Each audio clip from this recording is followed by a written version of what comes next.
Sa maniwala ka't sa hindi, may impluensya ka at makapangyarihan ka.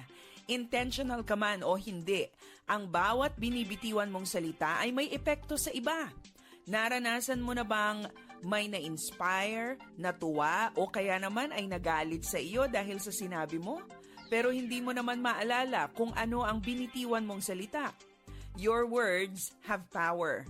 Kaya dapat ay gamitin natin ito upang magbigay buhay, kaliwanagan at inspirasyon sa iba. Magandang araw, ako si Maloy Malibiran sa Lumbides para sa Pro Tips, partner mo sa inspiradong trabaho at negosyong umaasenso. Sa Proverbs chapter 12, verses 18 and 19 ay mayroong ganitong paalala. The words of the reckless pierce like swords, but the tongue of the wise brings healing. Truthful lips endure forever, but a lying tongue lasts only a moment. Mabuting gamitin natin ang ating kakayahang magsalita upang maging pagpapala sa iba. Value your words. Paano? Una, speak to encourage and not to put others down. Sa dami ng mga negatibong mensahe na naririnig at nababasa natin araw-araw, breath of fresh air na maituturing ang makarinig ng magandang balita at mga pananalitang totoo at positibo. Be that breath of fresh air in your workplace by bringing encouragement to others. Hindi naman ganoong kahirap na mag-encourage sa iba. Simulan mo sa pamamagitan ng pagbati sa mga ginagawa nilang mabuti. Express your appreciation for good work which others are doing. Speak to encourage. Pangalawa, speak to promote truth and not to spread lies. Mahalaga ang tiwala sa lahat ng relationship. Kasama na dyan ang ugnayang nabubuo dahil sa iyong trabaho o negosyo. Mas magiging matatag ang business partnership o relationship mo sa iba kung may tiwala.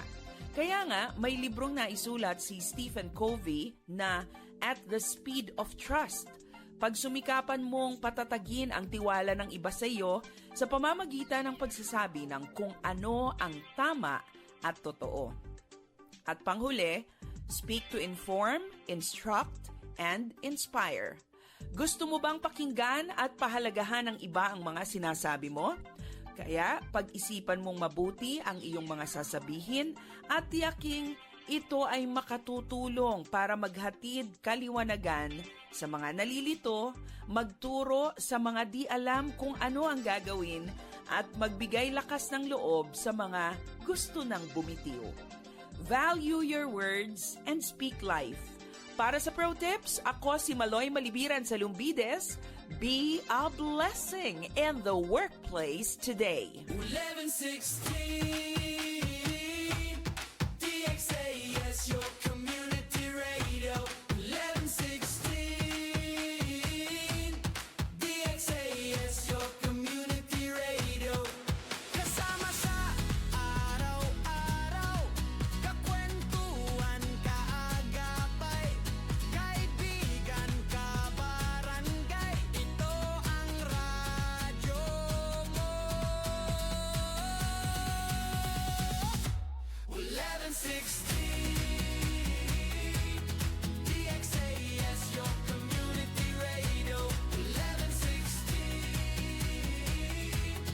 DXAS, your community radio. Este el DXAS FEBC, de ustedes Radio Comunidad, ta serví para conectar gobierno, privado y mga miembro del comunidad. DXAS 1116, de ustedes Radio Comunidad.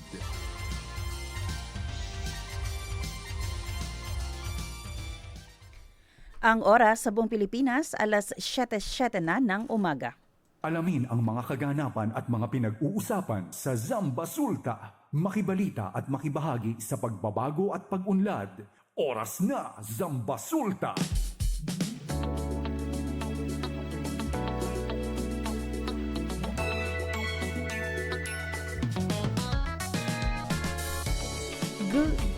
Good morning! Isang mapagpalang araw po sa lahat ng nakikinig sa 1116 DXAS, your community radio. Buenos dias a todo, maayong buntag sa tanan. Kayo po ay nakikinig ngayon sa programang Oras na Zamba Sulta. Ngayon po ay araw ng Wednesday, January 14, 2026. Good morning sa lahat ng ating mga tagapakinig dito sa Zamboanga City. ¿Qué tal ustedes? Maayong buntag, Zamboanga Sibugay, Zamboanga del Sur at Zamboanga del Norte. Kami po ang inyong mga lingkod ngayong araw na ito, Sara May Tulabing. At ang inyong kabarangay, Robin Soling, buenos dias, assalamualaikum warahmatullahi ta'ala wabarakatuh. Sir, no? Good morning din sa ating mga tagapakinig dyan sa Sulu, Basilan, Tawi-Tawi, Ahap, Subo, Marayo, Malingkat, Adlaw. Salamat pagi. Yes, good morning. Good morning, sir. No, Wednesday. Oo, nasa ano na tayo pala, no? Kalagitnaan na tayo ng Kalagitnaan na linggo. tayo. Oo, kumusta din? Ayan, okay. Oo. Ayan, okay naman, sir. No?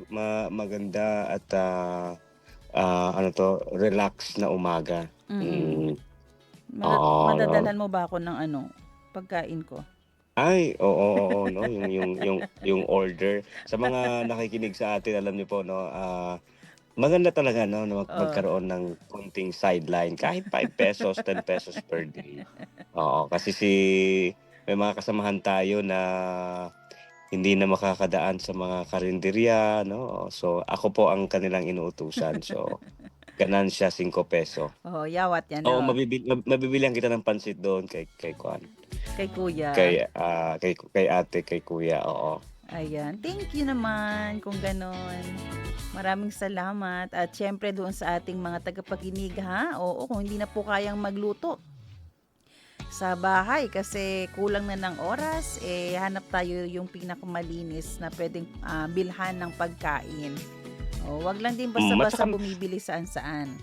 Meron pa naman, 'di ba? Meron pa naman yung ganun, sir, no, na mura, malinis. Meron pa.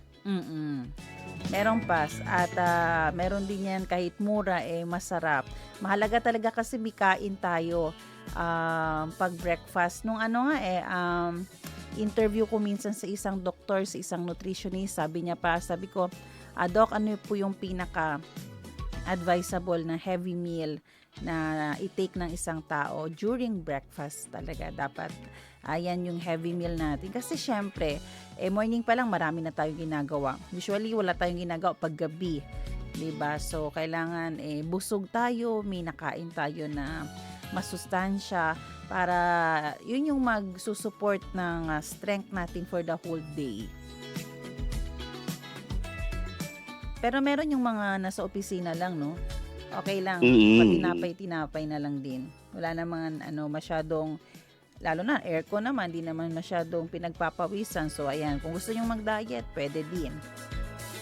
Oo, no, tama yun, sir. Alam mo, yung pag-start talaga ng day, dapat yun yung medyo heavy, no? At saka yung pag tanghali, gabi, ganyan. Ako, alam mo, naglalunch ako kung tama pa ba yun. 3:00 or 2:30. Oo, hindi na tama yun. Pero busog pa naman Busog pa naman. Kung may kinain ka naman in between, siguro. Mm. Parang merienda mo na lang mahulog yun. Parang ganon, no. Kasi nga, yung idea naman no, kasi parang pinapapahinga mo pa muna yung pagda-digest pa. Especially kapag nag-heavy breakfast ka, di ba? Ayan po. At syempre wag lang yung physical ang pakainin natin. Maganda din. Kumain po tayo ng pang-spiritual. So, reading the Word of God, di ba? Yung communication natin sa Panginoon, maganda rin po yan. Early morning gawin natin o yung pakikinig lamang natin dito sa ating segment ng salita at tanong. Ayan, pwedeng makatulong din yan. So, wag lang every Sunday tayo magpapakain ng ating spiritual life, 'di ba? Sabi nga ng mga isang pastor, parang nag-feeding program ka lang pag ganoon, hinihintay mo lang ano yung papakainin sa iyo. So, every day pwede po tayo mag-effort. Kung paano tayo nag-e-effort para sa ating physical, ganun din sa ating spiritual. Ayan, oras po natin alas 7:12 ng umaga. Samahan niyo po kami para sa isa't kalahating oras ng balitaan, impormasyon at inspirasyon. Kaya sa mga tanong, no, kung kayo may mga tanong at mensahe o komento, pwede mag-text sa ating text line sa 0916-296-6625 o kaya mag-comment sa ating Facebook page sa 1116 DXAS, Your Community Radio. Yes, at mamaya po, abangan nyo po ang ating mga balita. Pag-uusapan po pala natin doon yung mga nakuha nating information from City Health Office, no, headed by Dr. Dulce Miravite, para po sa gaganapin na supplemental immunization activity starting January 19. Next week po yan. So, tingnan natin sino yung mga qualified na mga bata para magpa-vaccine, sino yung mga hindi, at alamin natin, no, kung ano yung purpose nila. Bakit kailangan tong gawin. Ayan. So, abangan nyo po yan sa ating balita mamaya.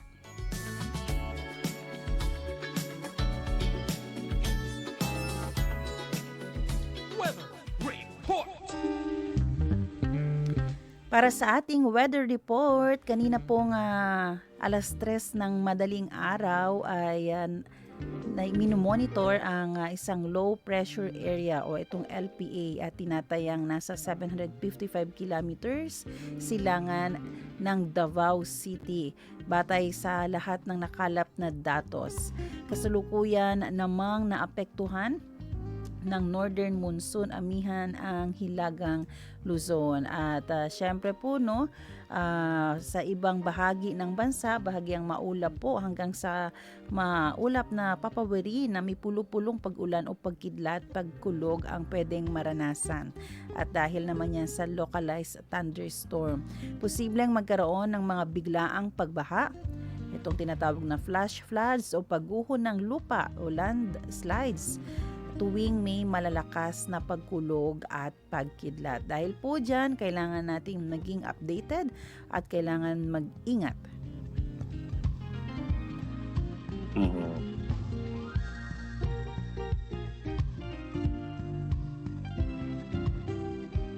We sing happy birthday to you, and may all your dreams come true. Happy, happy birthday. January 14, isang araw bago ang sweldo bin. Ayan, magbe-birthday si Ma'am RG Antoinette Go. Ayan, hi Ma'am RG. Nagkita kami kahapon sa presscon. Hindi ko alam magbe-birthday pala siya bukas. Ngayon pala, happy birthday po Ma'am RG Antoinette Go. And of course, happy birthday din kay Lizelle Bandoquillo. Ayan, happy birthday rin. Si Lizelle tsaka si Angelica ba ay magkapatid to pero magka-birthday pa kayo. So, happy birthday na lang din kung birthday mo rin, Angelica. And happy birthday kay Alfay Jai. Ayan. At sa akin, nag-iisa si Desiderio Giganan. Happy birthday. Happy birthday po sa inyong lahat. And sa lahat din ng mga nagbe-birthday ngayon, text nyo po sa atin para na mabati naman natin 0916-296-6625. Salita at tanong ngayon.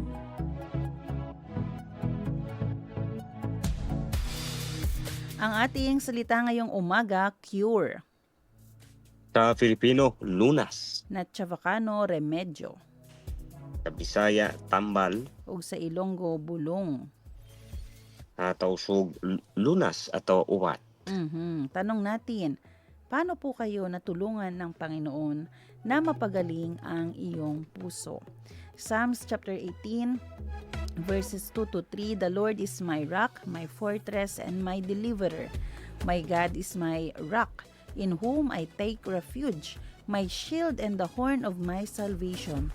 My stronghold, I called to the Lord, who is worthy of praise, and I have been saved from my enemies. Sa Magandang Balita Biblia Version, awit 18, talatang 2-3, si Yahweh ang aking batong tanggulan, ang aking tagapagligtas, Diyos at kanlungan.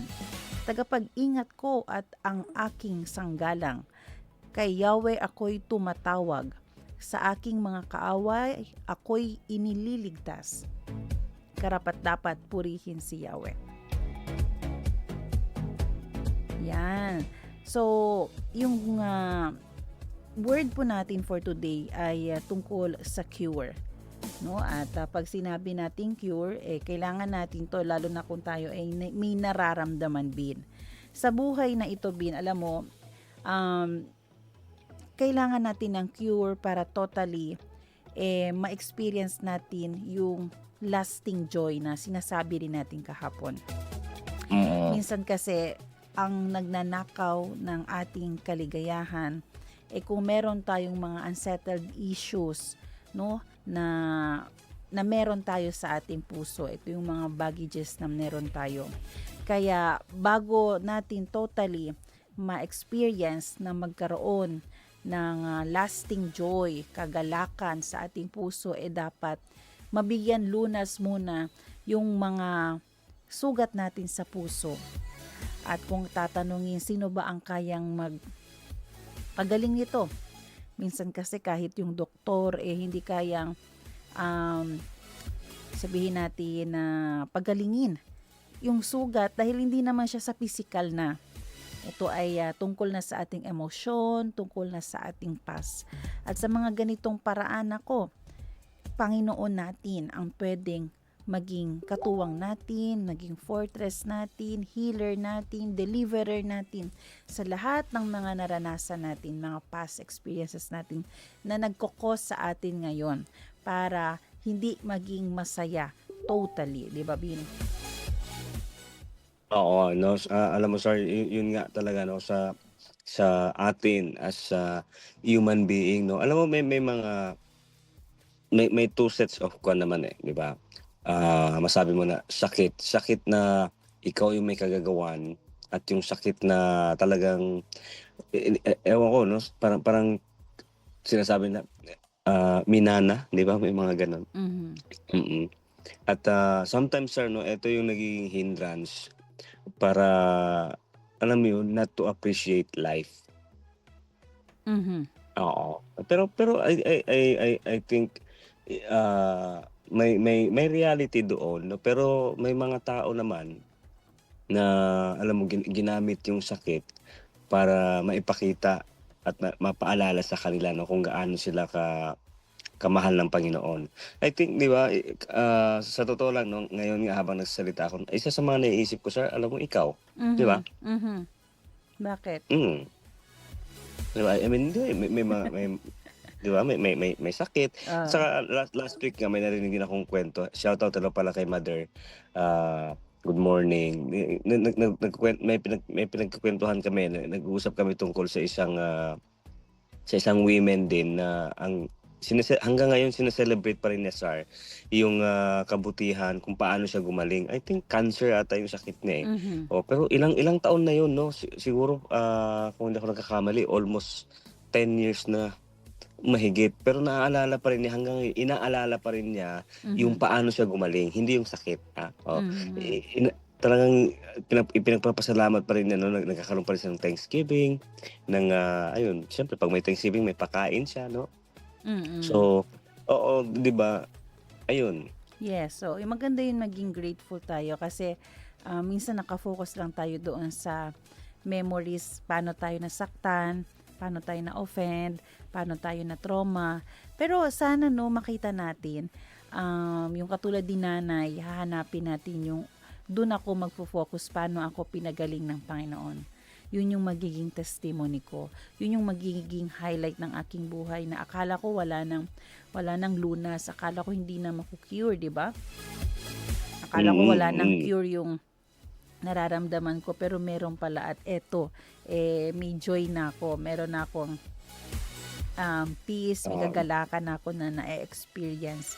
Yan lang naman minsan ang kailangan natin, Bin, yung baguhin natin ang ating mindset at tingnan natin yung mas magandang side na naidulot nun. Kahit minsan masakit, kahit minsan ang hirap tanggapin. Pero kung makikita mo paano ka pinagaling ng Panginoon, paano mo inalaw na mag-work siya sa buhay mo, paano mo inalaw na isurrender ang lahat sa Panginoon, makikita mo, ay, ang ganda. Ang ganda na makawala na doon sa ganong klaseng madilim na situation. Mm. Tama. Ayan. Oo, at saka Mm. yun nga sir, no, hindi, alam mo may 'di ba may mga iba concern, may mga iba na binibigyan tayo ng advice. Pero alam mo no, minsan hindi naman may mga situation o may mga panahon talaga no, yung mga pagkasakit, yung nasaktan ka na hindi mo naman sa kailangang pilitin na pagalingin, no, na kailangan mo lang talaga siyang isuko or isurrender na knowing, alam mo yun, na kahit nga yung mga hindi natin hinihiling binibigay ng Panginoon, what more pa kaya, no? Na alam niya ano mga pangangailangan natin. Yeah. Minsan hindi lang natin yun makita or hindi lang natin nararamdaman kasi pinipilit nating solusyonan sa sarili nating kakayahan. Mhm. Kaya naman po ang ating challenge ngayon sa ating mga tagapakinig, dapat din po no, stop na natin yung tayo mismo ang gumagawa ng paraan para ma-cure tayo. Kasi dahil tao lang tayo, limited lang po ang kaya natin gawin. May mga bagay na okay, akala mo okay ka na, pero temporary lang pala yun.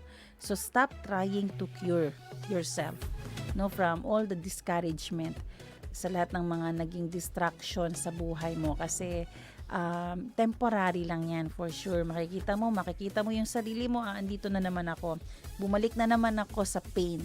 Pero kung iso-surrender po natin yan sa Panginoon and we will just be honest na, Panginoon, hindi ko na to kaya. Hindi ko kaya, ako lang, hindi ko kaya na iyo lang koneste kita na di mio corazon. Kasi hindi natin kaya. At paulit-ulit lang pa rin bumabalik. So let us surrender it to the Lord at hayaan mo na gumalaw ang Panginoon. And darating siguro ang point na sabihin sa'yo ng Panginoon, patawarin mo na kasi siya. Kahit hindi siya humihingi ng sorry. At patawarin mo din ang sarili mo dahil kailangan mo din yan.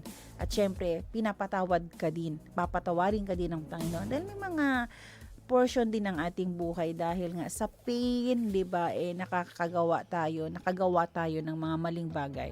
So, kailangan natin ng forgiveness sa taong iyon. Magre-release tayo para sa ating sarili. At kailangan din natin humingi ng sorry sa Panginoon dahil, syempre, no, dahil yun nga, sa sakit, sa galit, sa hatred, may nagawa rin tayong hindi tama. Maybe sa ating self, sa ating family, sa ating partner, sa ating community, di ba? Workplace, ayan. So, isurrender natin yan lahat sa Panginoon. Kaya, Bin, kung wala ka nang idadagdag pa, oo, tanong, Yun na. yung ano man. Yun sa lalim ba naman ng pinanguhugutan mo doon na rin ako. Alin lang Ay, naman niyo. hugot. Oo. Oo. Tanong po natin, i-share nyo po sa amin yung testimony nyo kung ano nangyari sa inyo nung tinulungan kayo ng Panginoon na mapagaling kayo. Lalo na sa sakit sa puso, hindi sa physical, hindi lang sa physical, pero pati din sa inyong emotional.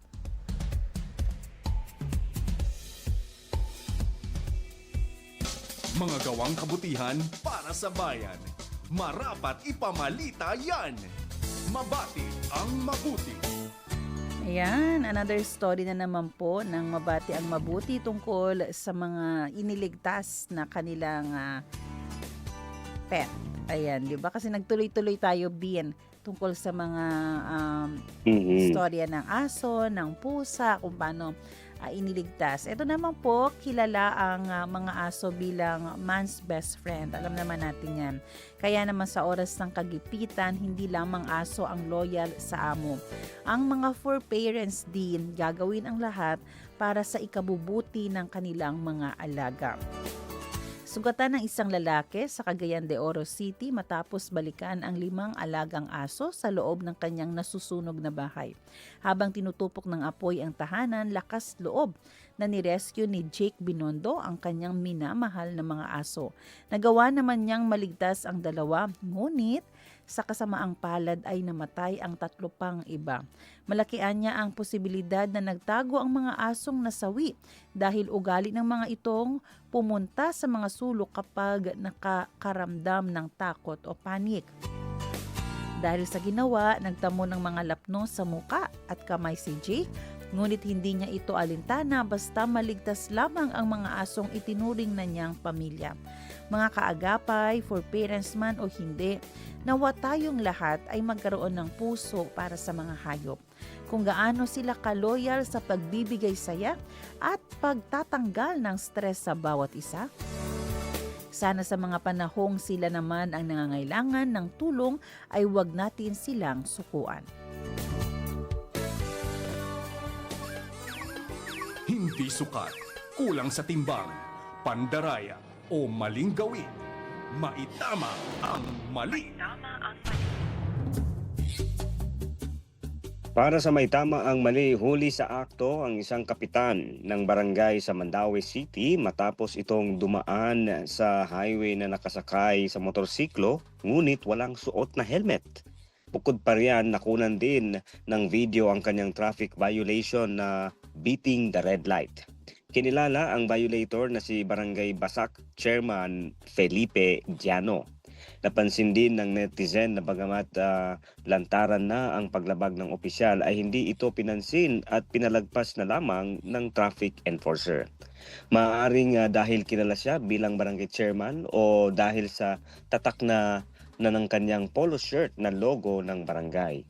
Giit ng mga nasa social media, kung regular na mamamayan lamang ang gumawa ng paglabag ay tiyak agaran ang parusang maipapataw sa kanila.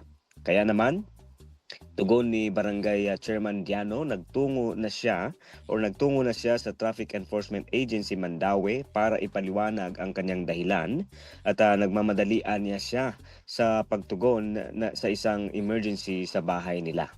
Naisyuhan naman ng kapitan ng citation ticket at pinagbabayad ng multang nagkakahalaga ng 1,000 piso. Simpleng road safety rules ang pagsuot ng helmet at pagsunod sa batas trapiko. At simple rin ang katotohanan, with great power comes great responsibility.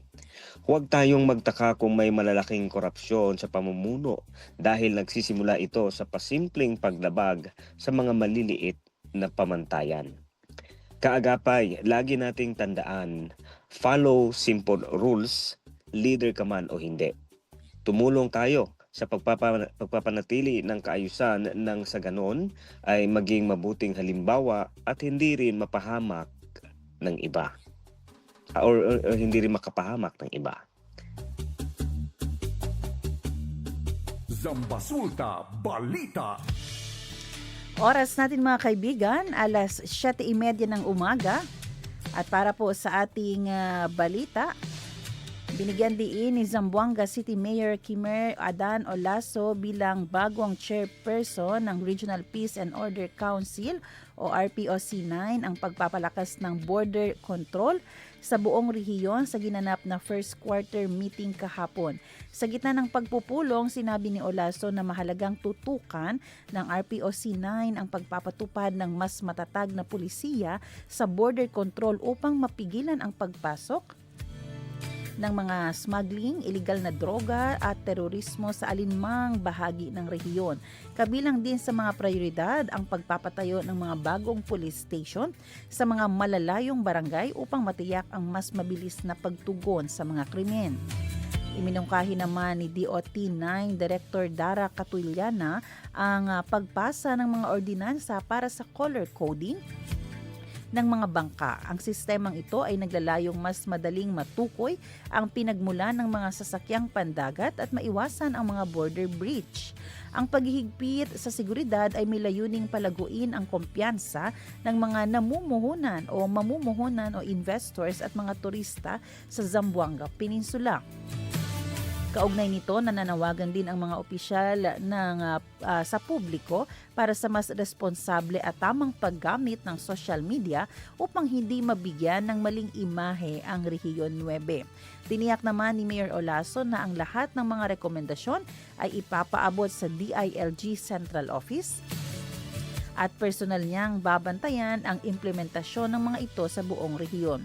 Nakiisa sa nasabing pulong ang mga matataas na opisyal ng seguridad at gobyerno, kabilang na dito ang RPOC 9 Vice Chairperson, Police Brigadier General Edwin Quilates, at Engineer Carmelo Enriquez Lilot ng DILG 9, Attorney Dennis Arajo ng DOJ, at Regional Director Ridwan Hajimuddin ng DSWD 9, Regional Director Ronaldo Padua ng NICA 9, at RD Attorney o Regional Director Attorney Ruel Halanes ng OCD 9, at ng PIDEA Regional Director Brian Babang, at si Attorney Pablito Abad Jr., ang Regional Director naman ng NAPOLCOM Region 9.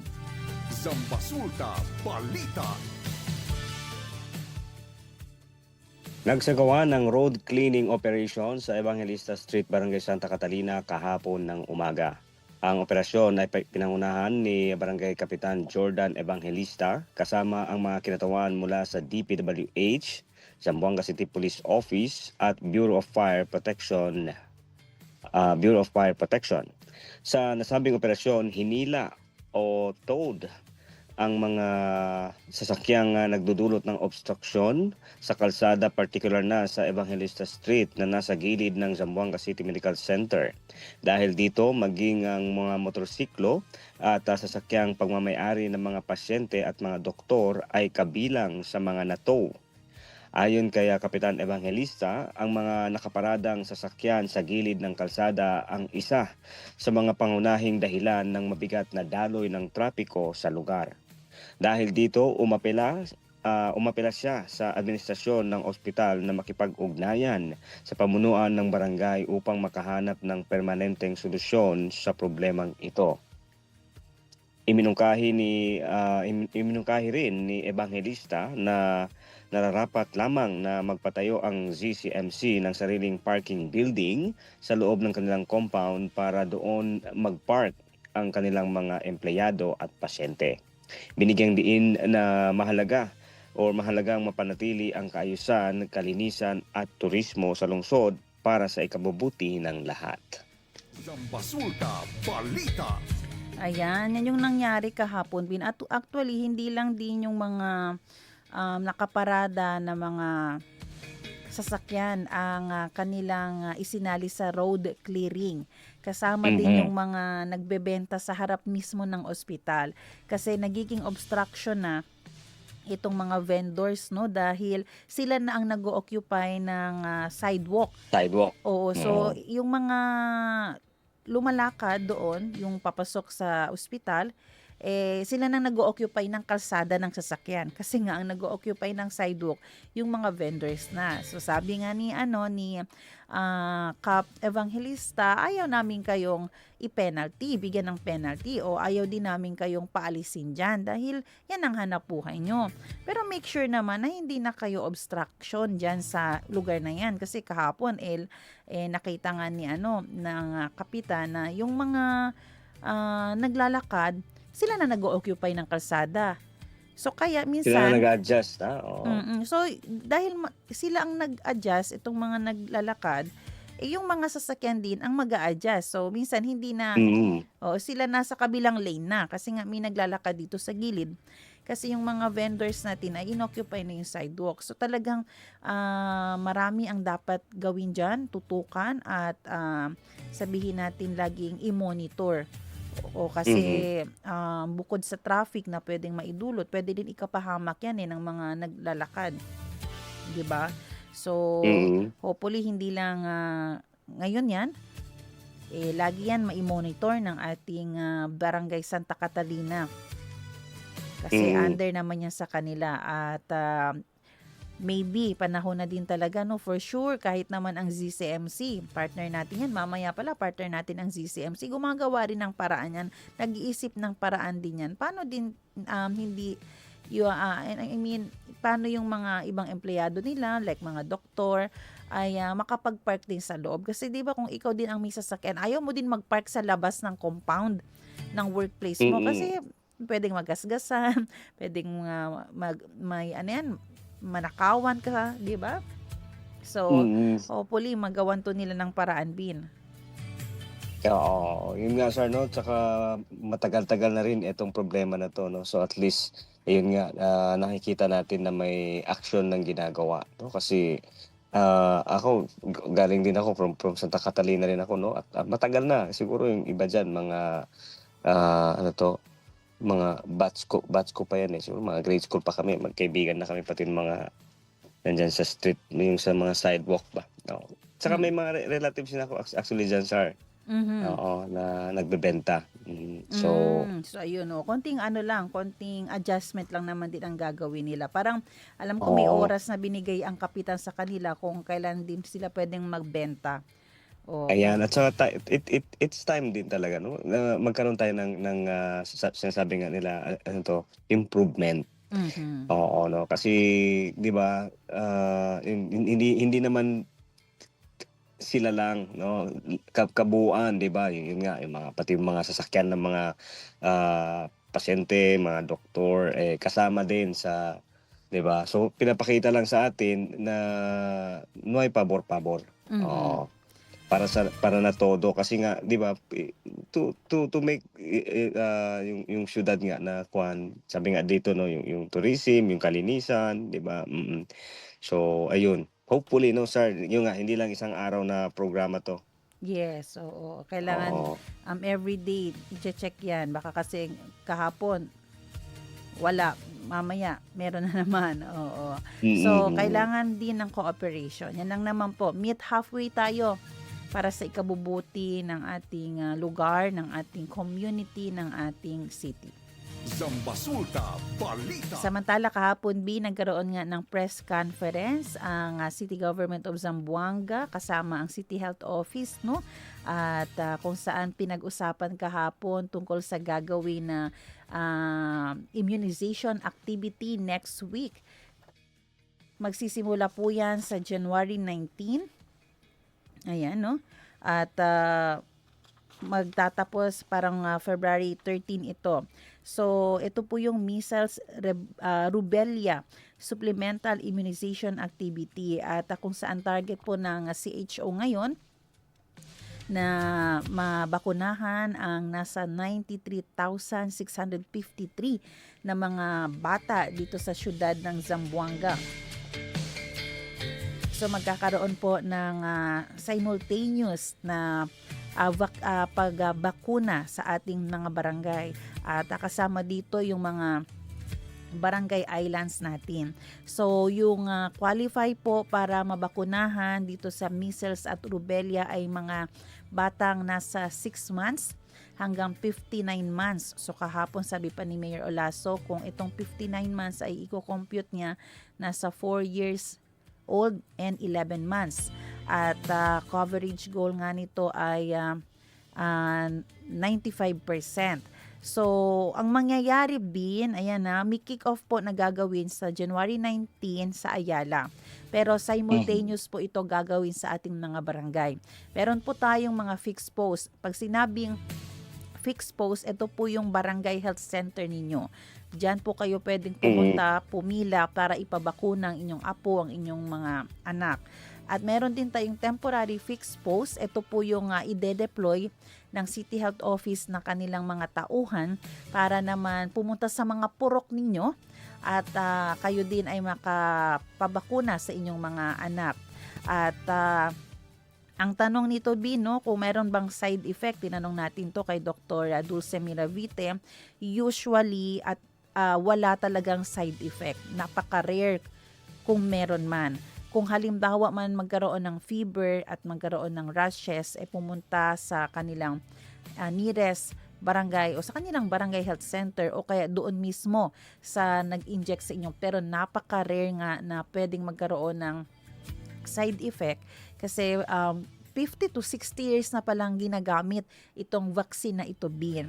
Okay, so kung may mga adverse reaction, puntahan lang po ang inyong barangay health center. Pero usually, like yung mga naging experience nila, nagkaroon ng fever yung bata, pero hindi pala related doon sa ginawang pag-vaccine. So wala pong walang kailangan na, hindi kailangan matakot. O, kasi meron tayong mga maraming misconception, no, kaya ayaw magpa-vaccine. Pero alam nyo po, pag hindi kasi tayo magpa-vaccine, mas delikado. Kasi contagious po siya, nakakahawa po siya, at pwede po worst to worst scenario o ay ikamatay po ng taong ito kapag hindi vaccine. Tsaka meron pala siyang side effect din para doon sa babae na nabuntis at hindi nagpabakuna. Kasi may kakilala ako na nagkaroon siya ng measles during pregnancy niya. Usually sa babae parang rubella. Ang pwede, ito yung German measles na pwedeng makuha ng isang babae na nagbubuntis na hindi nakapagbakuna. So kung halimbawa hindi kayo nakapag-vaccine, sabi po ni Dr. Miravite, kailangan a month before, isang buwan bago ang planong pagbubuntis, magpabakuna. Pero kung ikaw ay nagpabakuna na nung kabataan mo pa, protected ka na. Hindi ka rin pwedeng 3 weeks or 2 weeks before mo nalaman buntis ka, tsaka ka nagpabakuna kasi may side effect na ito sa bata. So, kaya ang pagbubuntis pinagpaplanuhan ng mabuti. Oo, i-check mo yung sarili mo. Mama, napabakuna mo ba ako nung bata ako? Kasi kung wala, gusto na naming magkaanak. So, adult ka na, pwede kang magpabakuna. So, ganyan sa babae. So, yung tanong naman, sino yung mga hindi pwede magpabakuna sa January 19 to February 13? Lahat po ng mga may sakit na bata, yung 6 months to 59 months, kung sila po ay may lagnat, may sakit, o kaya po mababa yung immune system nila that day, wag daw po munang magpapabakuna. I-delay muna, and then kung okay na ang inyong anak, ang inyong apo, ang inyong pamangkin, tsaka pupunta ng health center para magpa-vaccine. Ngayon, kung ang tanong, nagpa-vaccine na itong anak ko nung 6 months old siya, pwede pa rin po kasi supplemental ito. So, regardless kung nagpa-vaccine siya o anumang vaccine, supplemental po kasi ito, parang booster po ito. So, sabi ni Dr. Miravite, kung halimbawa 6 months nagpa-bakuna ang iyong anak, pag 9 months siya ngayon, pwedeng magpabakuna. Kung halimbawa din, 9 months siya ngayon, after 1 month, eto na yung January 19 or pasok siya sa January 19 to February 13, pwede pa rin magpabakuna kasi ang hulog nito parang booster din. Oo, so parang routine din ito, routine vaccine din ang pwedeng ang tawag natin dito. Kaya wala pong problema. So yan yung mga sasabihin nyo doon sa mag-i-inject doon sa mga health personnel sa January 19 to February 13. So mahalaga po na talagang magpa-vaccine ang inyong mga anak para po protektado ito. Kasi kung worst to worst scenario, pwede pong ikamatay ng ating anak nito, loved ones natin ito pag hindi nagpa-vaccine. Last, may record tayo. Last time, 66% no measles vaccine ang nangyari. Yung top 3 reason ay hindi eligible o kaya busy si nanay at may sakit ang anak kaya hindi nagpa-vaccine. So sa mga busy mommy natin dyan, ipadala nyo pong inyong anak sa pwedeng iba ang magdala, guardian, basta legal age. Okay? So yan yung mga dapat nating alalahanin. So again, January 19 to February 13, pupunta po ang City Health Office sa inyong mga barangay or puntahan nyo po ang inyong barangay health center dahil dyan po isasagawa ang immunization. Oras natin, 7:47 ng umaga. Bin, announcement tayo. Zamselco, Bin. Ayan, no, para sa ating scheduled power interruption ang Samselco ay magkakaroon ng mga tawag dito pag-aayos. So sa yan, 3 to 4 3 a.m. to 4 a.m. 1 hour, kailan to? Sa January 18, no? Sunday, linggo, no? So 3 a.m. to 4 a.m. ang maapektuhan itong Giwan, Tumaga, Arena Blanco, Presa, Culianan, Curuan at Fishing Fort feeders. At sa 3 a.m. naman to 9 p.m., 18 hours, no? Itong Mercedes, Tetuan, Northside, and Zampen feeders. Ayan, 8 p.m. naman to 9 p.m., isang oras, again, Giwan. So, meron sa umaga, may sa hapon din, no? So, ang sa hapon, 8 p.m. to 9 p.m. o sa gabi, Giwan, Tumaga, Arena Blanco, Presa, Culianan, Curuan, and Fishing Port feeders. So ang mga reasons and activities, yun nga, no, preventive maintenance of the 20 MVA Yusong power transformer at yung pagpapalit and installation of air breaker and switch serving to MVA Yusong. At sa ayun, Sunday, no? Nauna yung Sunday. Etong Saturday naman, sa January 17 naman, sir, no? 4 a.m. to 9 p.m., 17 hours, Giwan, Tumaga, Arena Blanco, and Presa feeders, no? Ganun din, maintenance at yung mga installation din ng mga kakailanganin, no? Dito sa mga poste or ating kuryente supply. Sir? Mhm. So Saturday 17 hours brownout, Sunday 18 hours. 18 hours. So alam mo na. Alam na. Alam na. No? Okay. Hanap na tayo Family ng bonding ating... na kayo sa labas ng bahay. Oras natin, 7:49 ng umaga. Yan po ang ating mga balita para sa araw na ito. Magbe-break tayo sandali pero wag kayong bibitaw dahil sa ating pagbabalik ay makasama po natin si Dr. Roxanne Rivera para po pag-usapan ng Cervical Health Awareness Month. Kami po ang inyong mga lingkod, Sara May Tulabing. At ang inyong kabarangay, Robin Soling. Magbabalik ang oras ng Zamba Sulta. Dito lang sa 1116 DXAS. Radyo, Komunidad.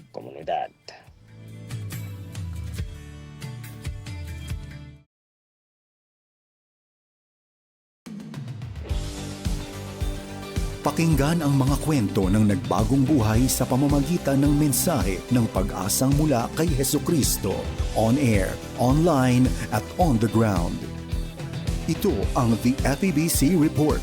Kasama si Luis Miguel Castillo, Chief Executive Officer ng FEBC Philippines.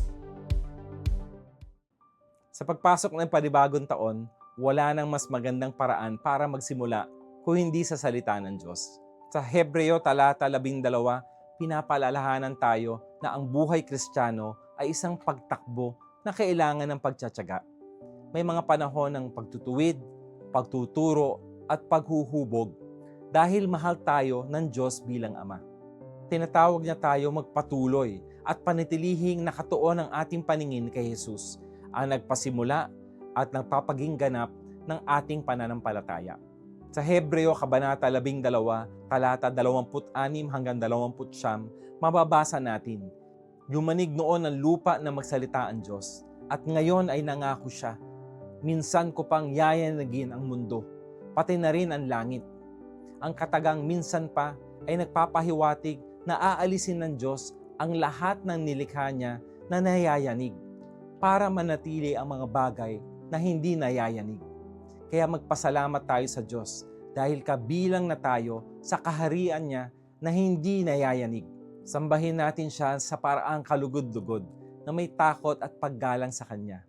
Dahil kapag nagparusa ang ating Diyos, ito ay parang apoy nakakatupok. Ipinapahintulot ng Diyos ang mga pagyanig para alisin ang mga bagay na hindi panghabang buhay. Hinahayaan ng Diyos ang gulo sa paligid para ipakita kung ano ang tunay, matibay at nakatayo sa kanyang pundasyon. Dahil dito, lubos ang ating pasasalamat sa pamana ng kahariang walang hanggan para sa mga nakaugat sa Kanya.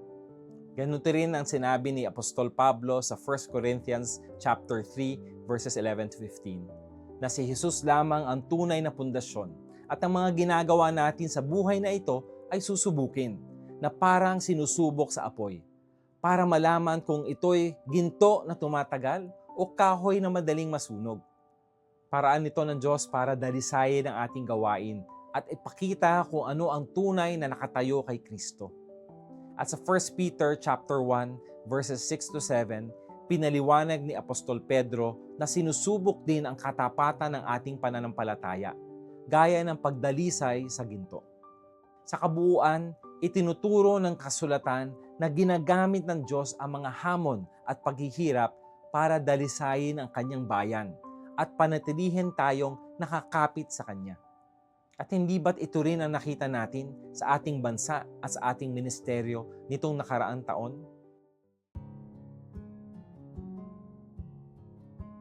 Ang FEBC ay isang media ministry at kahit hindi nakikita ang karamihan, napakahalaga ng mga gamit at pasilidad na nagpapatakbo sa ating mga himpilan. Tahimik lang silang gumagana sa likod ng lahat, pero sila ang dahilan kung bakit umaabot sa inyo ang bawat mensahe, bawat programa. At sa kabila ng samot-saring hamon nitong taon, nag-provide ang Panginoon. Bagong equipment, mas maayos na pasilidad, at mga upgrade na matagal na nating ipinapanalangin. Nagpapasalamat din tayo sa partnership. May mga bagong kaagapay at may mga kaibigan muling nakaugnay matapos ang mahabang panahon. Ang mga simbahan at ministry organizations, sila ang tunay na katuwang natin sa misyon. Meron ding civic groups at mga sangay ng gobyerno na nagpatibay ng ating ugnayan sa iba't ibang komunidad. At syempre, ang mga talents at volunteers. Sila ang mga boses na naririnig ninyo, ang mga kamay na kumikilos, ang mga paang laging handang pumunta kung saan kailangan. Sa katunayan, taon-taon nagsisimula tayo. Hindi sapat ang resources, hindi sapat ang nakikita sa papel para sabihing kaya nating harapin ang lahat ng darating. Pero nagpapatuloy tayo, hindi dahil sa sariling lakas, kundi dahil alam nating tapat ang Diyos. Siya ang nagtaguyod sa atin, siya ang lakas natin.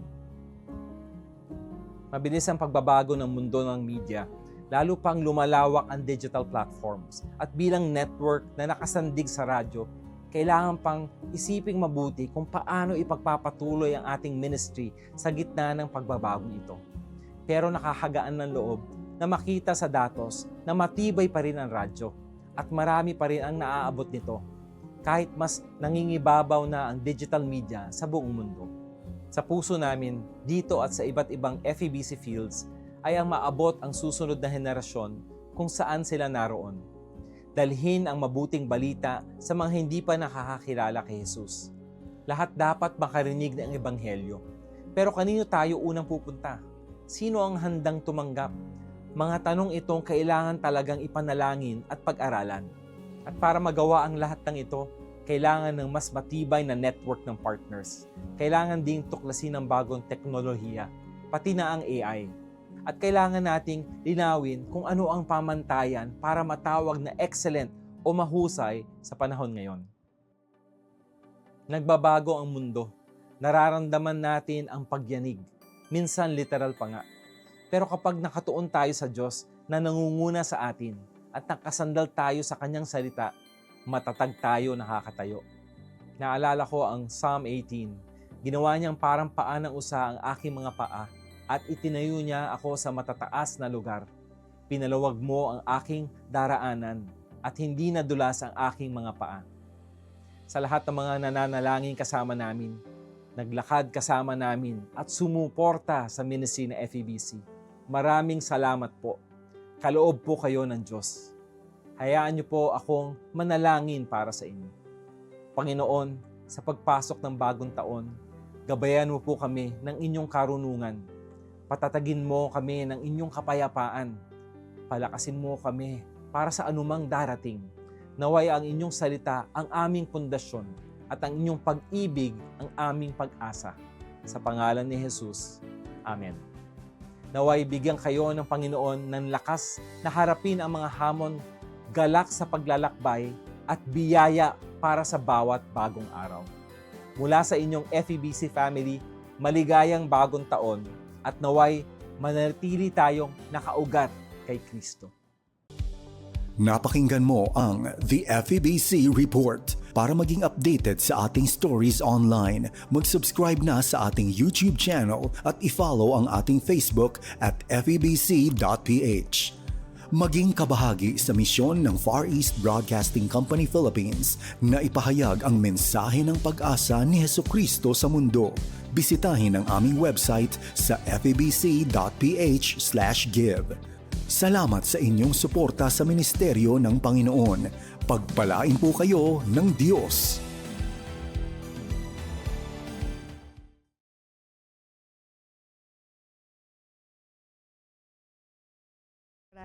Ang dami ko na ng mga assignments. Mauubusan na ng battery tong laptop ko eh. May charge na nga muna. Hala, hindi ba pala ako nakakapagplansya ng uniform? Makapagplansya na nga muna ngayon. Bakit nakapatay yung TV? Championship game ngayon. Baka hindi ko mapanood. Mabuksan na nga to ng maantabayanan.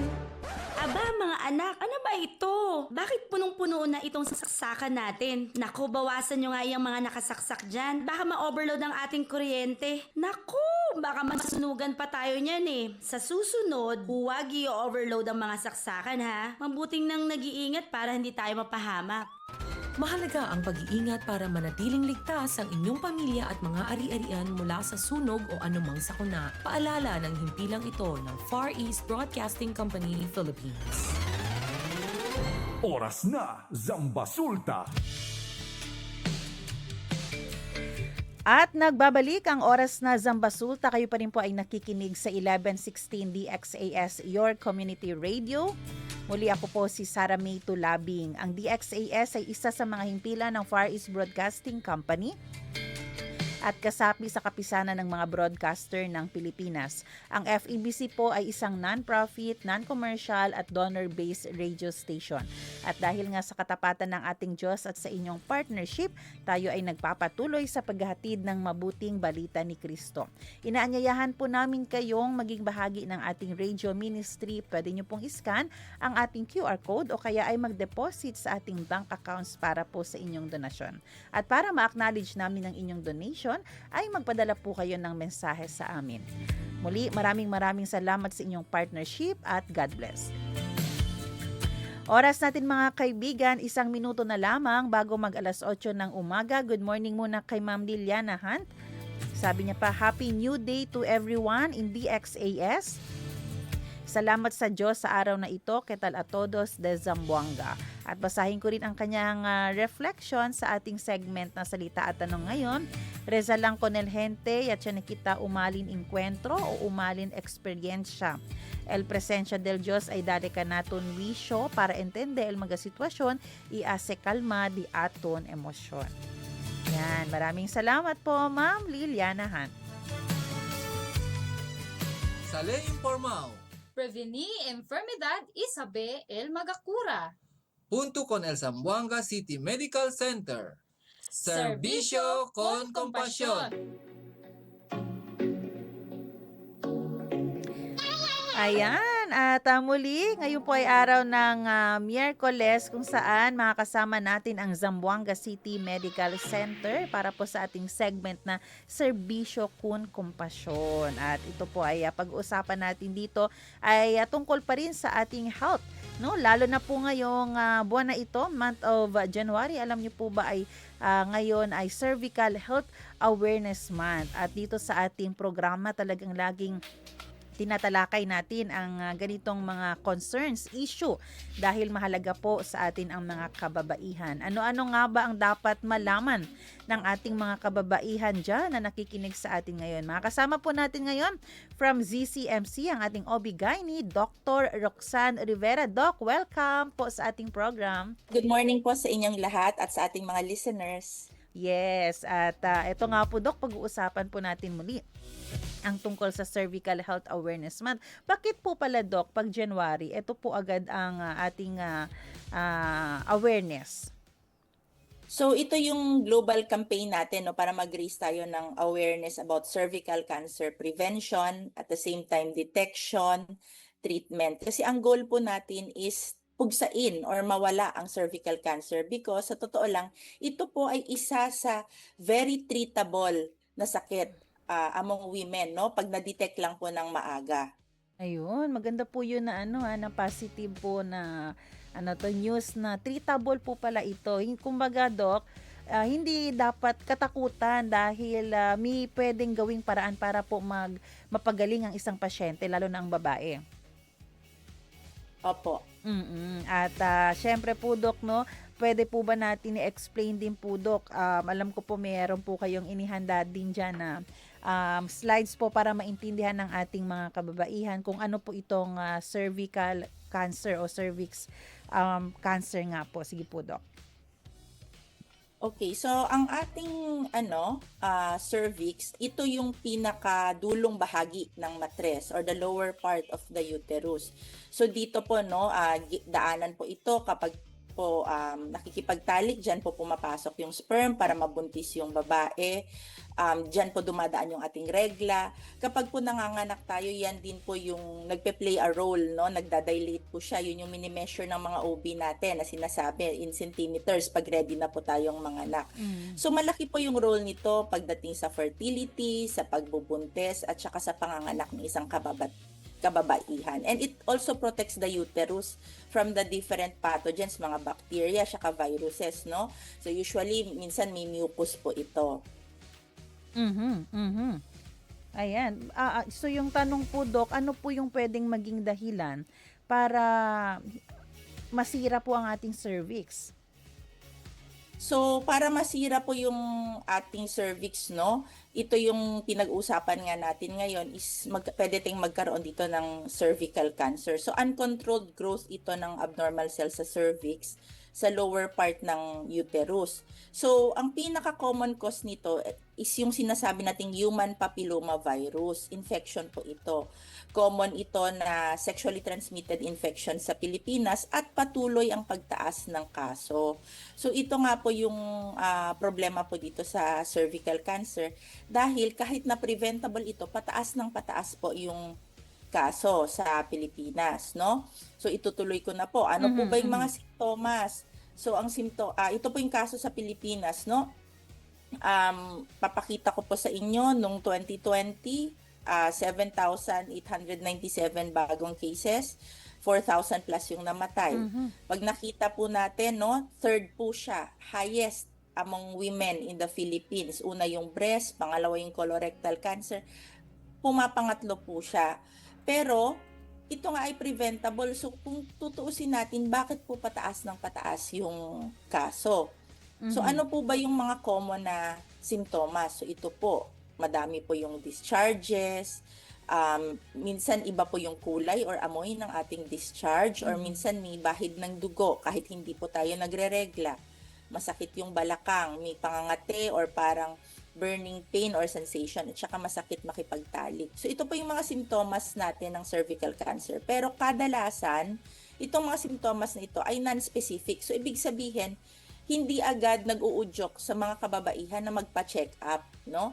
Unless malala na. Pag minsan may konting spotting tayo, kahit hindi natin regla, kahit may mga konting discharges tayo, kadalasan yung iba magsasabi, observe lang muna, hindi sila pumupunta agad sa doktor. Anong edad po, Doc, usually pwedeng magkaroon ng cervical cancer ang isang babae? So, ang pinaka-common na age na sinasabi natin ay nasa 40 years old pataas. Yun nga lang, currently, dahil medyo maaga po nag-uumpisang makipagtalik na ang ating mga kabataan, mas marami na po kaming kaso na nakikita sa mga younger age group, may mga 20s at 30s po na pwede na pong magkaroon ng cervical cancer. So, ano po ba yung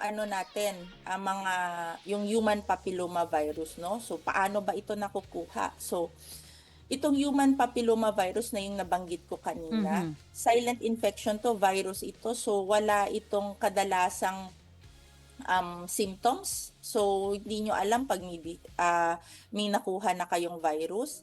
Papasok lang po ito sa cervical cells hanggang sa mai-infect. At hindi po ito agad-agad nagiging cancer. Sometimes it takes 20, 30 years or more bago maging cancer. So, ibig sabihin, marami po tayong opportunity para po sana magpa-check up at mahuli ito bago ito maging cancer. At bukod sa HPV, no, tulad ng nabanggit ko, no, ano po ba yung mga risk factors para po tayo pwedeng magkaroon ng cervical cancer? So on top of HPV, ito po, no, nakikipagtalik or nabuntis ng murang edad. So maraming nakatalik o kaya kahit yung mister lang natin ng ating nakatalik, no, yung ating mister marami pong naging partners. So pwede po kasi ibig sabihin marami po tayong napagkukunan ng infection.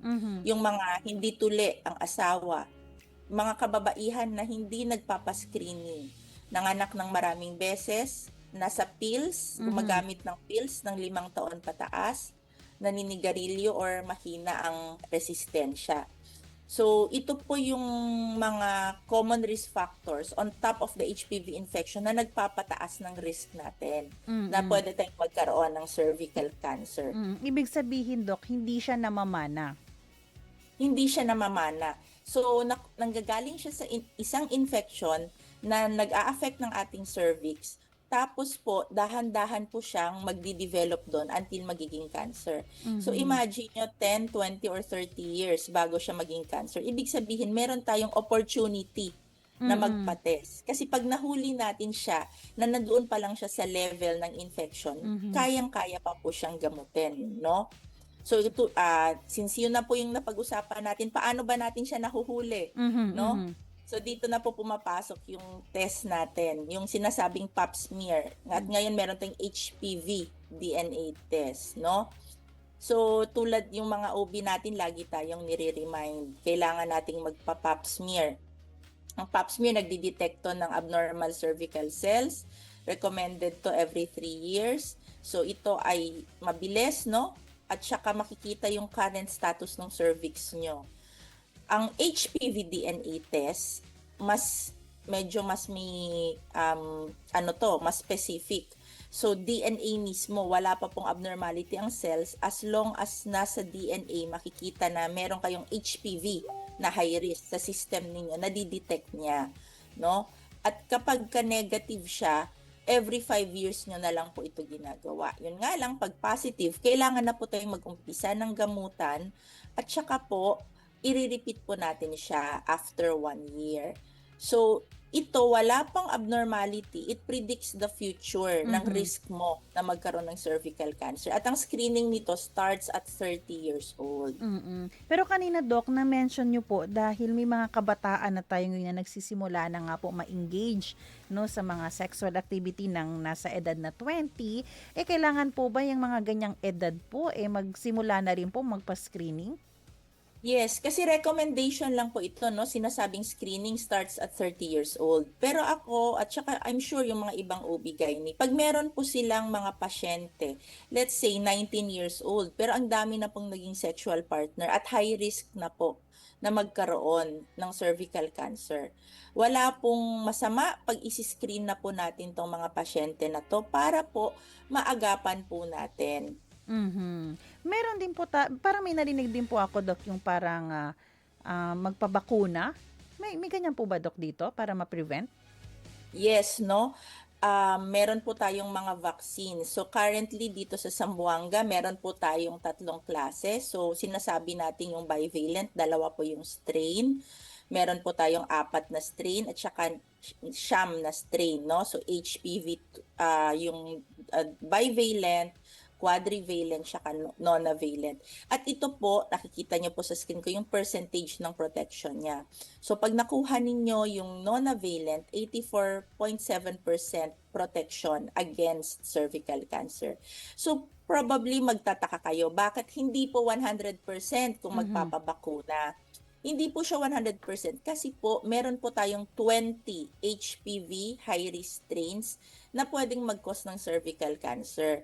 Yun nga lang, dito po sa ating vaccine, ang naimbento pa lang po ay yung may 9 strains. So hindi pa po 100% ang coverage. Kaya po, kahit po tayo nagpabakuna na, importante po yung magpapascreening, yung pap smear na sinasabi natin, yung nabanggit natin kanina, o yung HPV DNA test. Doc, for clarification, ito pong may 84.7%, 58.6%. bakuna po ito na kailangan i-take lahat or pipili lang Hindi, po dito? pipili lang po kayo ng isa. Opo. So yung percentage po natin is yung protection against Mm-mm. cervical cancer. Available po ba ito, Doc, sa ZCMC?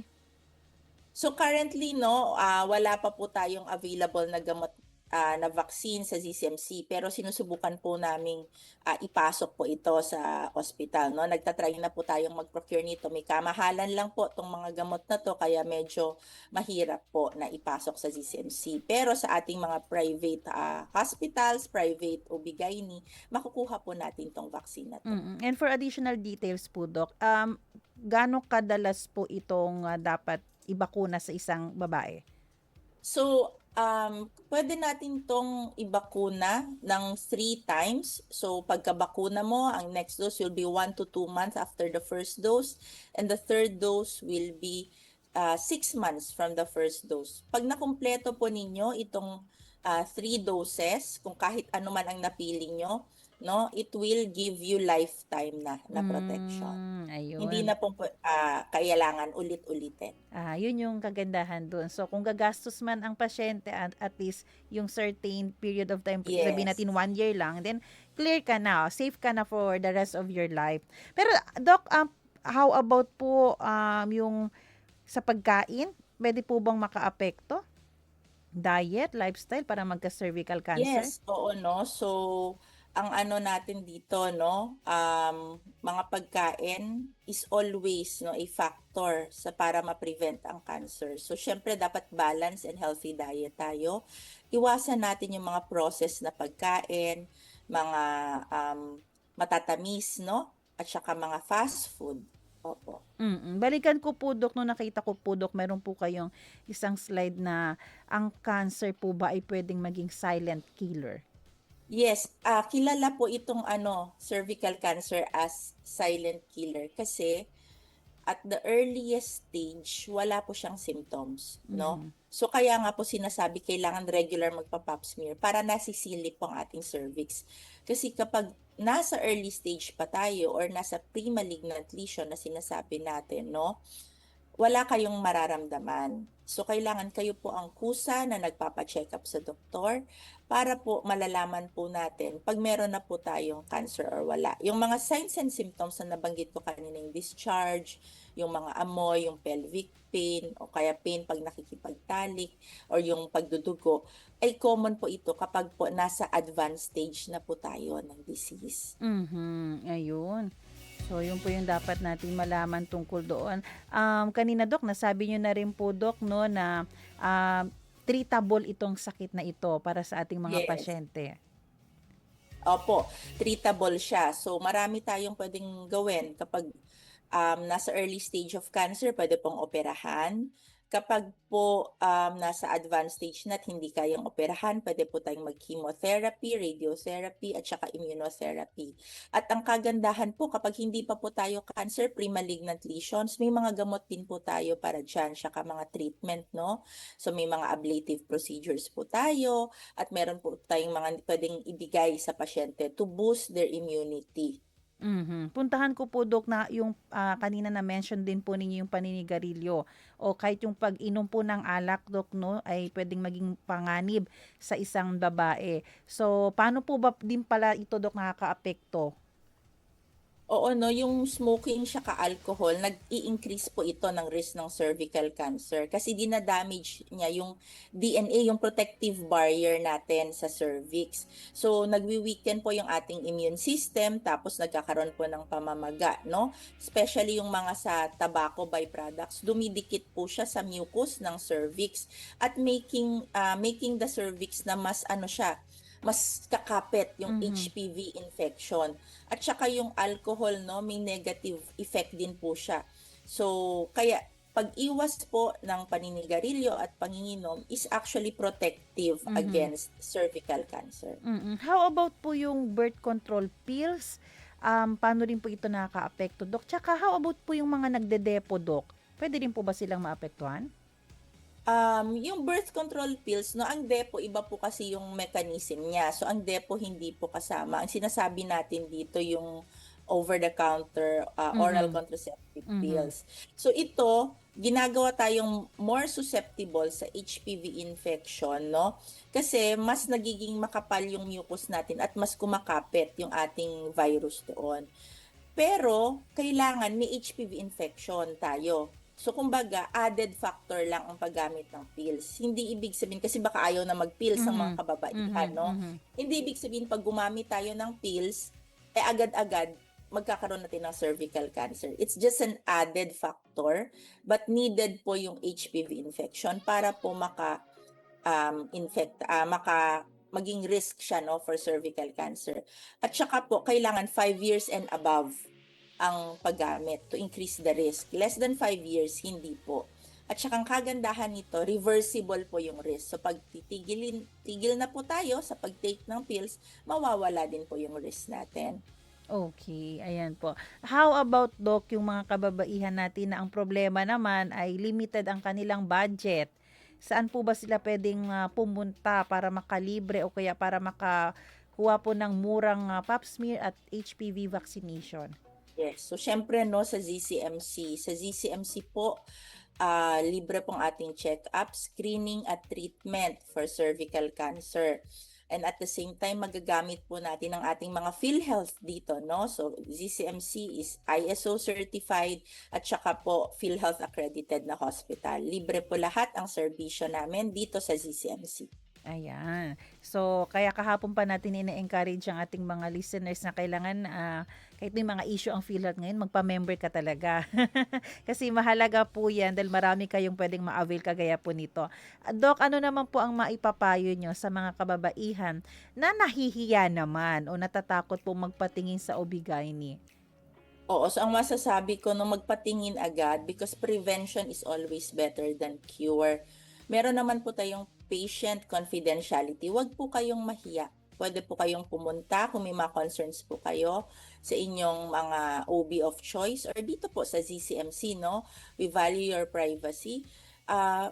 Magpa-check up lang po kayo kasi kapag na-prevent po natin yung sakit, no, mas less po yung ating magiging expenses and at the same time po, no, mas mabilis po tayong gumaling kaysa outright cancer na po siya. Kanina rin po, Doc, na sabi po natin na kung active ka na sexually ng 20 years old, kailangan mo na magpa-screening. How about po pag hindi siya active, pero pwede na po ba siyang magpabakuna? Parang, gusto ko nang unahan ang lahat, magpapabakuna na Yes, ako. actually sa mga kabataan, no, we can start vaccination, HPV vaccine, as young as 9 to 14 years old. So yung mga anak po natin, pwede na nating bigyan. If you are between 9 to 14 years old, hindi na kailangang ikumpleto yung 3 doses. 2 doses lang po, protected na po siya. At saka mas mataas po yung protection niya, no? 90% lifetime protection against HPV, human papilloma virus. Kasi wala pa pong exposure ang kanyang cervix. So kung wala pa pong exposure, wala pa pong chance na meron na siyang virus even before the vaccination. So ito po yung kagandahan. We can start them young. Actually, pati sa mga batang lalaki, no? Pwede po nating ibigay. Kasi ang mga lalaki ay they can become carriers. Opo. So pwede po nating pa-inject ang ating mga anak na lalaki para po hindi na rin po sila mahahawa at maging carrier po ng infection. Okay. Maraming salamat po sa paglilinaw nun, Doc. No, akala ko para din sa mga babae lang ito. How about po doon sa mga magulang, Doc? I-target natin ang ating mga parents. Paano po ba dapat nilang simulan ang mga ganitong usapin, cervical health at pagpapabakuna sa kanilang mga anak? So I think ang best time sila, no, na mag-start na mag-discuss sa kanilang mga bata is around that age din, 9 to 14. Kasi syempre sa schools natin, may mga schools na nagbibigay ng libreng vaccine, HPV vaccine. May programa pang gobyerno dyan. So para maintindihan po ng mga bata, kailangan po nating explain sa kanila kung para saan po ito at para kung anong protection po. Ayan. Kaya mahalaga po na nakikinig rin kayo dito sa ating program every Wednesday kasi kagaya nito, nabibigyan po kayo ng information, proper knowledge po tungkol sa mga iba't ibang sakit. Doc, how about, Doc, kung yung isang babae ay talagang nag-positive na diagnose po siya na may cervical cancer, ano po yung mga hakbang na dapat niyang gawin? So ang pinaka-importante po, ay CA Gynecologic Oncology. So meron po tayong society dito sa Philippines, Society of Gynecologic Oncologists of the Philippines. Sila po yung mga doktor, mga OB-GYN po ito na may specialty po sa pag-handle ng women's cancer. At meron po tayong mga gynecologic oncologists dito sa Zamboanga City Medical Center. So hindi nyo na po kailangan pumunta ng Davao, ng Cebu, ng Manila because we have all the services and the specialists dito sa ZCMC po. Ayan. How about po, Dok, yung di ba pag ang pasyente ay nag-positive na may cervical cancer, apektado rin po ang kanyang emotional, especially po ang kanyang mental state. Paano po pwedeng i-address, matulungan ng mga members of the family ang pasyente? Yes, malaki po yung role ng mga ating mga family at friends. So, you can give emotional support sa ating pasyente, kahit wala po tayong maibigay na financial na tulong. Kasi hindi po madali ang magkaroon ng cancer, nagkakaroon sila ng depression. So, find time to listen to them. Kahit pakinggan nyo sila, ang kanilang journey. Kung meron po tayong extra na budget, pwede tayo magbigay ng sinasabi natin practical or tangible support. So kahit man lang po pang baon nila, pang merienda, pagpunta sa to and from the treatment, transportation. So kapag po meron po tayong knowledge on medicine, so we can give medical support. So let's say mga nurses po tayo, midwives or doctors, meron tayong mga extra na pain reliever sa bahay, mga samples. You can give all these medications kasi kailangan nila kahit mga vitamins para mag-boost ang kanilang immune system. At syempre yung decision support. So pag minsan hindi na nila alam kung anong gagawin nila, so we advise them. So tulad po sa ating mga listeners ngayon, kung may mga kaibigan kayo or family members with cancer, you advise them, seek the professionals, go to the doctors. Kasi pag minsan, di ba, yung mga kapitbahay ang sabi, hindi, mag-herbal ka na lang, mas effective yan. O kaya, try natin to, mag-ambularyo tayo. So, may manggagamot, faith healing, di ba? May mga ganun po. So, you help them decide, idala nyo sila sa tamang landas, sa tamang gamutan. Kasi pag minsan mayroon silang fear na paano to, mauubos ang aming budget, may cancer. Kasi takot tayo doon. At least sa mga listeners natin, alam nyo na lahat kayang gamutin ng ZCMC for free. So pwede po, hindi po dahilan ang pinansyal. So pwede niyo silang dalhin doon, May mga specialista po tayo at kaya pong gamutin yung cancer nila ng libre. Tawag laging akil ba kumpiyansa? Ay, tatumaman yung herbal? Yes, opo. May mga ganyan po, Dok, Pero, Dok, naisip ko lang po, doon po sa ating mga kababaihan na hindi talaga nagkaroon ng partner or hindi nagkaasawa and then adult na siya ngayon, safe po siya. Hindi niya na po kailangan magpa-vaccine or magpa-pap smear, HPV, test. Now, kahit hindi po tayo nagkaroon ng asawa, kasi iba po yung yung iba hindi po naman po nagkaasawa pero nagkaroon po ng sexual experience or sexual intercourse, kailangan pa rin pong magpa-pap smear. And by definition, hindi kailangan ng penetration. So skin to skin contact, 'di ba? Rubbing, you can get the HPV infection from there. So, kailangan din parang po natin magkatabi lang pwedeng makuha yung infection, Doc? Pag nakaupong magkatabi, hindi po, okay. Pero, kumbaga, syempre yung mga kabataan natin ngayon, they do mga foreplays, yes, okay. Yung mga ganyan po. Okay, ayan, maraming salamat po sa inyong paglilinaw. Doc, syempre, may gusto rin po akong idagdag na tanong. Meron po ba tayong dapat na i-correct na misconception din po? Misconception about cervical cancer.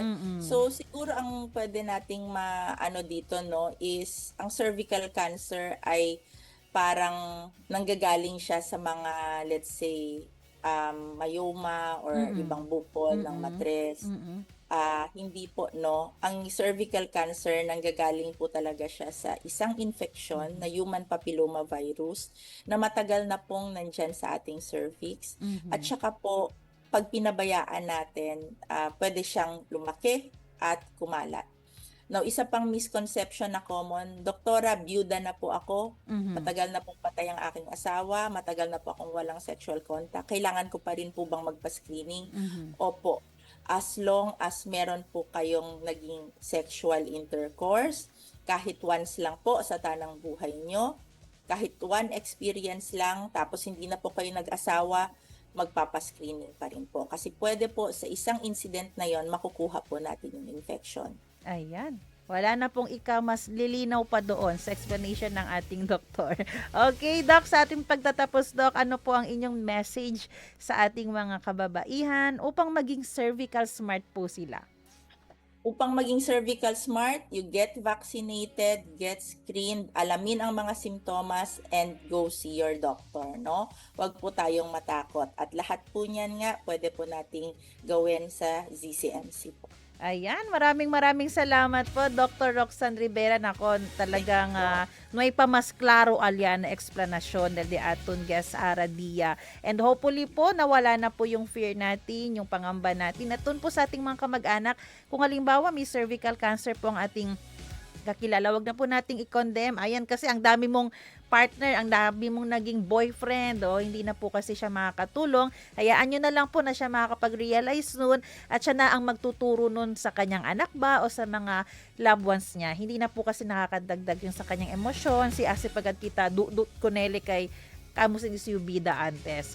Oras po natin mga kaibigan, 8:27 ng umaga. Muli, maraming salamat po sa ating naging doktor at naging guest ngayon, Dr. Roxanne Rivera. Doc, God bless you po, Doc. Yes, God bless po at maraming salamat. Ayan, maraming salamat din po sa lahat ng ating mga tagapakinig sa radyo at sa Facebook, sa ating technician Kuya Rolando Alfonso. Abangan nyo po ang ating susunod na programang Serbisyong OFW Family Matters at Radyo Sincoman. Siyempre, magkarinigan po tayo dito muli bukas alas 7 ng umaga, Monday to Friday. Ako po si Sara May Tulabing, nagpapaalalang posible ang pagbangon at pagbabago. Tayo po ay maging bahagi ng solusyon ngayon. Sama-sama tayong umaksyon dahil oras na Zamba Sulta.